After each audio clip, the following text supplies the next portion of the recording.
Hello everyone, welcome back to the channel. I am Madcapper and there's another video on Raid Shadow Legends. There's also part 2 in our series on artifacts.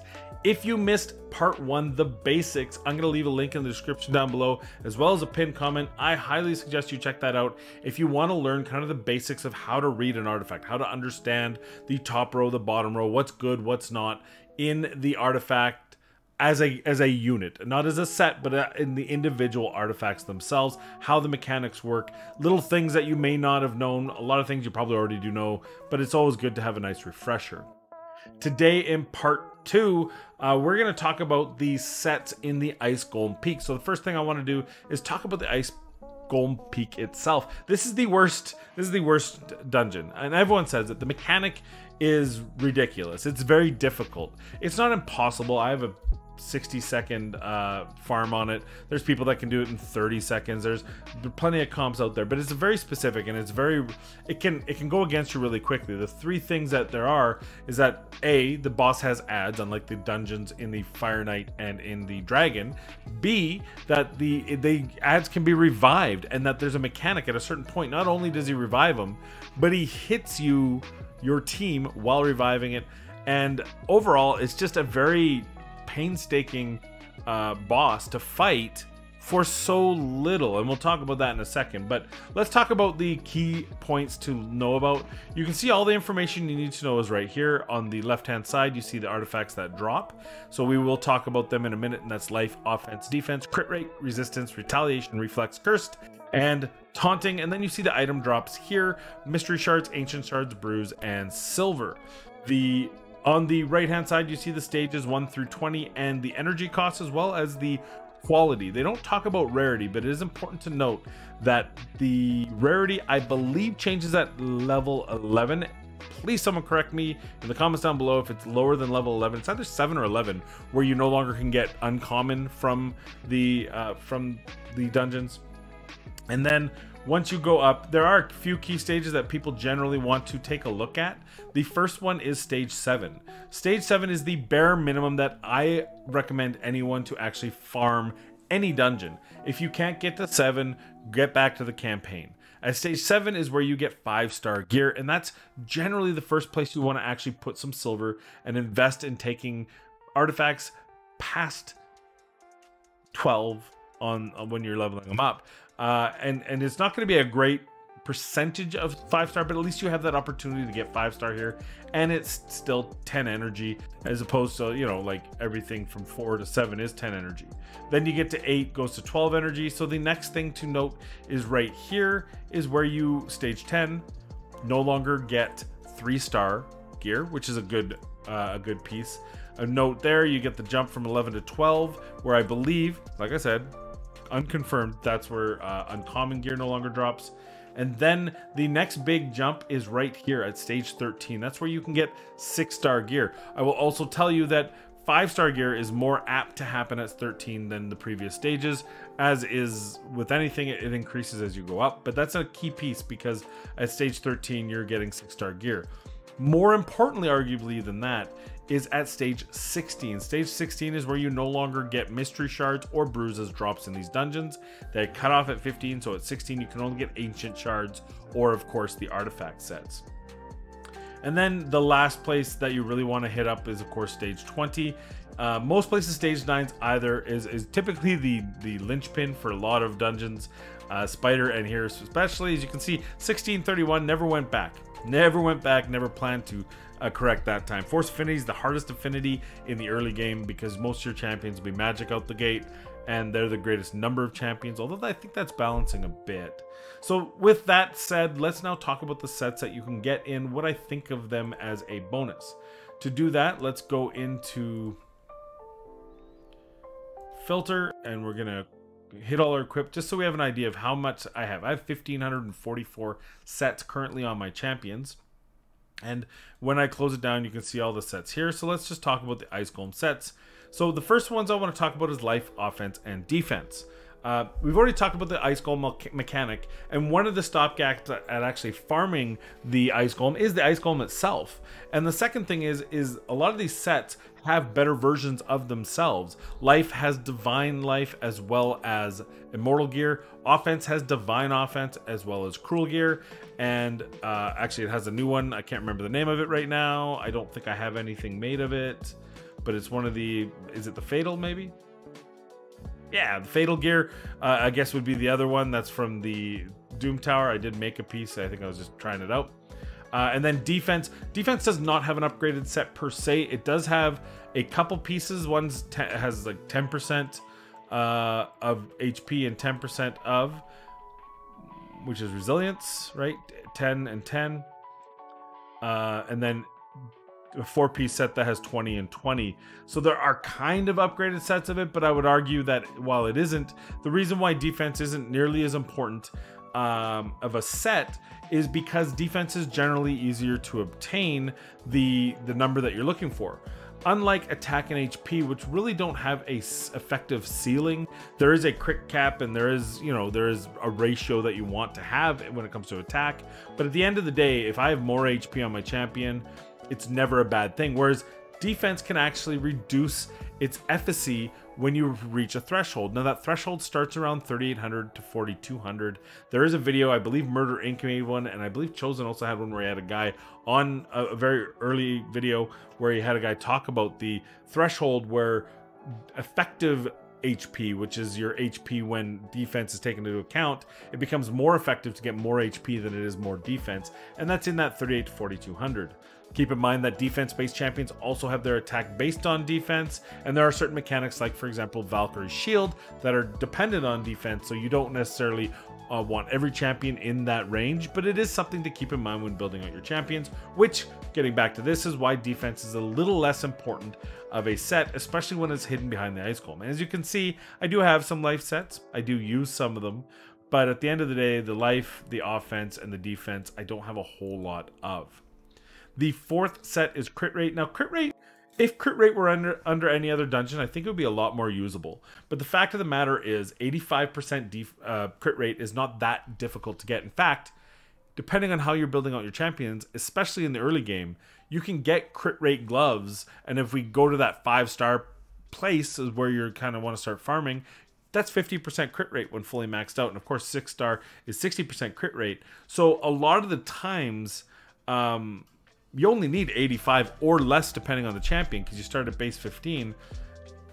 So it makes this less important. That said, if it was in an easier dungeon, I think more people would use it. Just because, again, if you're putting it in a set, then you can worry about other substats. I would love a world where crit rate was more under, say, Dragon, for example, and I could use crit rate set, a 2-piece crit rate set, and that means I could use a couple of others that had crit damage substats with speed instead of crit rate and speed. Always kind of the two values I'm always looking for at the start, or accuracy, depending on the champion, of course. So that's my thoughts. Crit rate, I think, in of itself, great set. Unfortunately, because of it being behind the Ice Golem and it being easy to kind of obtain from substats, it's less effective than if it would be under a different dungeon. The fourth one we want to talk about, or sorry, the fifth one we want to talk about is Resistance. Now, Resistance, in my opinion, is the best set in this dungeon. It is very situational, but a lot of the times, especially now with the Doom Tower requiring Resistance a lot of the time, this has become a much more needed set. I don't think there's a whole lot of champions that you would use a full 3, like a full all 6 in resist. Maybe if you're just really trying to push someone to that highest resist possible.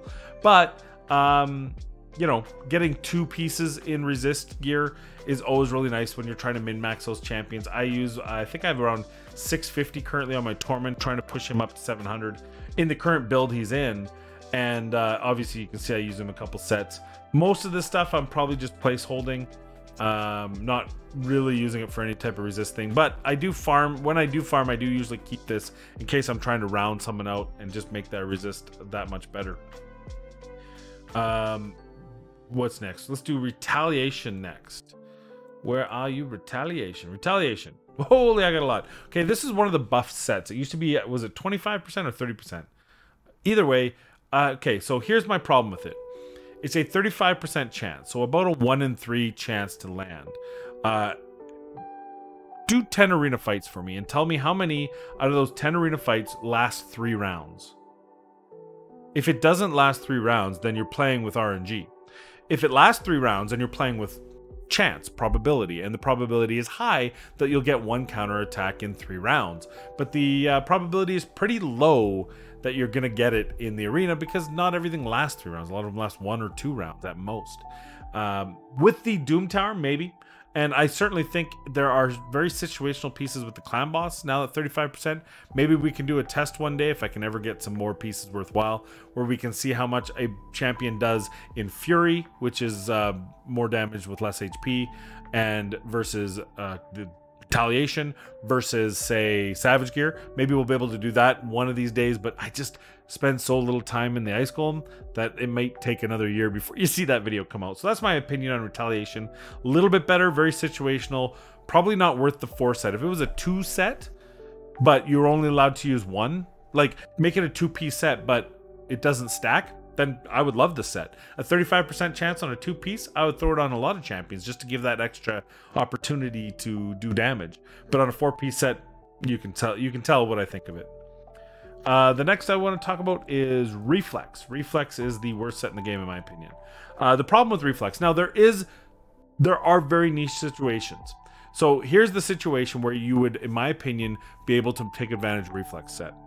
If you had a champion that A, only had 2 skills. If they had more than 2 skills, you can't guarantee what skill is going to get a cooldown. And the second skill, the A2, as it were, would also need to have a low cooldown to begin with. If your cooldown was 2 and you have a 40% chance to get that back down to a 1, and the third caveat is that skill has to be impactful. If it's not impactful, or if it needs to be 100% to be impactful, then this set is worthless. And because of having to go through that many hoops just to make this set usable, I think it's just better off finding a different set that'll help you out rather than this. But if you happen to have good Reflex set, like I do, I can make a set here. So conceivably I could make up a champion with this set on it. And my poor Lugan and Coldheart would have to give up their and Galcut would have to give up their pieces. But I don't think it's ever going to happen. But you might find a use for it, maybe. No, probably not. But technically speaking, it could be worthwhile. The next set we're going to talk about is Cursed. Where are you, Cursed? You're up here a little bit more. Not a fan of Cursed either. It's a 75% chance, which is nice, but it's only a 50% heal reduction debuff. You're giving up 4 pieces of gear. You see what all these other things can do. You can give yourself extra life, extra defense, extra HP, crit rate. You can do extra speed and the other dungeons, those sort of things. Or you can do a 75% chance on 4 slots for a 50% heal reduction debuff when there are so many uncommon, common, rare, epic, and legendary champions that have the heal reduction ability. I probably could have used this in the very early game. The only one I had was Frostbringer. Who doesn't bring Frost, by the way? I don't know if we've ever talked about that. Is it Frostbringer or Frost? You know, the Sacred Order blue cape wearing tunic girl. Anyway, besides the point, I don't even know why I brought that up. But a 50% heal reduction debuff, very situational. Yeah, maybe it'd be useful against the spirit potion dungeon. But like I said, there's so many champions that have that ability on them that I would think that you could just make one of those champions. I used, like I said, Frosty for quite some time, worked just fine. I mean, it was a little bit RNG, but whatever. And now, typically in the mid to late game, you just nuke it down and don't worry about it. So very unuseful. I do have some sets kept, mainly just because they're good pieces. I don't think I don't have a single set. Don't be confused by Exemplar. She's just holding on to some pieces for me to make room in my room for more farming. The final set is Taunt. Now, I probably erroneously said that I think the most useful set is Resistance, which is not true. Situationally, Resistance can be the most impactful, but I do love the Taunt set. The Taunt set is my favorite crowd control set. Now, crowd control, stun, daze, frost, taunt. These are ones that can actually control the movement of the enemy team. And taunting is my favorite, and the reason is because I have Coronor with Manaya. So it's very impactful for me to use this set There's not a lot of champions that can effectively use the taunt set to their advantage, but the advantage of the taunt set is it is guaranteed. So 30% chance, there's no accuracy or resistance check on any ability sets like this: taunt, provoke, toxic, all those things. Just either it happens on the first hit and either does or doesn't. The second thing I like about it is that it is it's not something you can knock off just by hitting the champion like Daze, and it's 30%, so it's actually a greater chance of landing than Frost or Stun, which makes it very impactful in that respect. Again, about a 1 in 3 chance to land. When you combine that with an attack-based taunter, Robar, I think it's Robar. Is it Robar or Angar? Whichever one taunts. I use them in Cornor, for example. You can see the stat set to the right. Very impactful because you can snowball with it, right? Every time someone hits Cornor, he taunts them, and that means they're going to hit him again, which means he's going to have another 30% chance of taunting them. And there's, you know, 4 or 5 enemies depending on where you are. So guess what? You're going to be taunting someone every round, 2 people every round, 2.5 people. So playing those fun odds makes this set very, very strong. That said, outside of very specific champs that A can take that kind of damage, and B, the taunt actually helps improve their kit, probably not a great kit. It's good, it's very situationally amazing, but generally not so much. And I think that's, again, it's in Ice Golem, so it makes it very difficult to really recommend. So I guess to sum it up, the first set, the Ice Golem, and the reason why we did Ice Golem first was quite simple. It's the first one. It's the first dungeon you get to. Also, because it's the worst dungeon, I think overall, there's no set in there you can't live without, and there's a whole lot of sets you can live without, and I think that's why it's the worst dungeon. All the base sets you can get better versions of. Even the good sets, which I would say resistance, crit rate, and taunt, very situational, very niche, or generally you can get those stats better anyway. Defense could probably be argued in that as well. So at the end of the day, I think while these sets are useful if you're doing Ice Golem runs for campaign, or for the Arbiter missions, or for challenges, or for the events and tournaments, then definitely keep the good gear. Don't throw away good gear just because it's in one of these sets. Broken sets work very well. You can see I do actually have besides my taunting champion, I do have one other champion using one just because it worked for his set. I needed a defense glove, and there's a defense glove. So you can find use for sets outside of using them as a set. So broken sets, as we like to call them.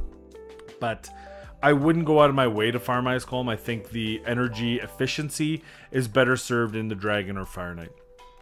So that's all I have for the second video, the Ice Golem. I hope this was a good, useful kind of review of the different sets. In the next video, we will be taking on the Dragon, arguably the most important dungeon, at least early to mid game. The most important dungeon has also arguably the most important set in the game. And we'll talk about that in the next video. Until then, I want you to please be safe, be kind, practice social distancing, and we'll see you in the next video.